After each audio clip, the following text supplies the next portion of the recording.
Well, hello everybody. It is Saturday, which means it's time for the weekend video. Get ready. Hey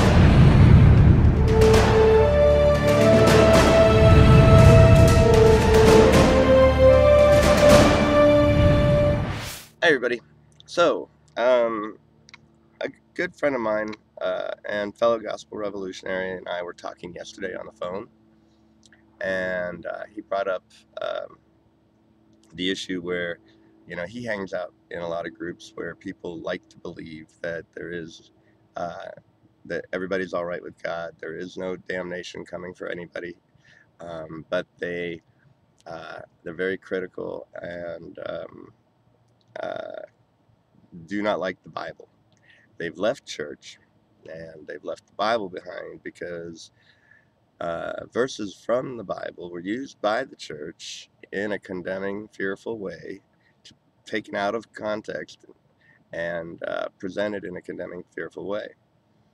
And that's a big reason why they left church, was because the way things were taught to them in the church, and uh, the control and the manipulation and the fear and the condemnation that comes with those teachings.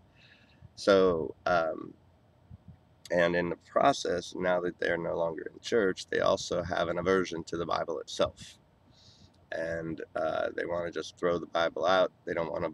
They don't want to consider it scripture. They um, tend to go off into all different directions and things like that. So Jimmy likened that to like a rattlesnake, or a snake in general, venomous snake. And so let's say you get bit by a venomous snake, and now you don't want to have anything to do with the snake. But the antidote, which is called anti-venom, comes from the venom of that very same snake. To uh, administer the antidote, you've got to go back to the snake it came from. So that leads me to the gospel revolution, and because a lot of people are critical of us for being so heavily reliant on presenting the gospel in the context of the Bible, and but there's a reason for that.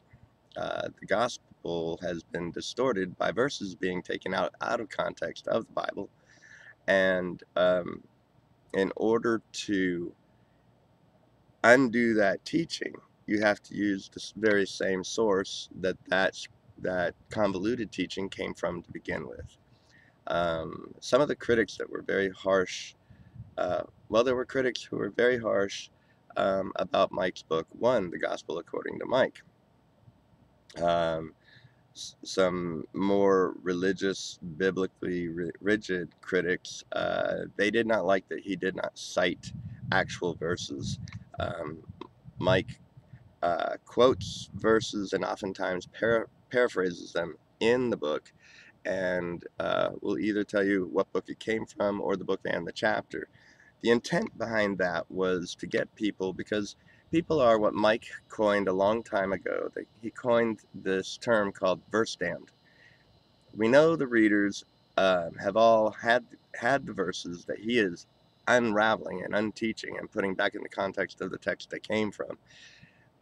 They've had the verses presented out of context as with with fear and condemnation in the way they were taught. And I like to call them booby traps, because once they've been indoctrinated into a person's mind, leaving the Bible um, and throwing it away does not take away the booby traps. The booby traps are still there. They're still in a person. And the only way to truly get rid of the booby traps is to go back to the source they came from, put them back in the context, unravel them, and put them back into the context of the text they came from. So, why does the gospel revolution rely so much on the Bible? Because it is our number one goal to help people who have been damaged by that Bible, because it was presented in a convoluted, distorted, and even perverted fashion. And we unravel that presentation, put it back into the context of where it came from, and explain it That's the only thing that diffuses those booby traps. And Mike Williams is the best unteacher of those convoluted teachings I know of anywhere on the planet. So I felt that Jimmy's post was a very pertinent post to make, and we have been criticized before, and I don't think we've ever addressed it in any particular forum by itself. So that's what I'm doing today, and I know it's revolutionary, but have a revolutionary week.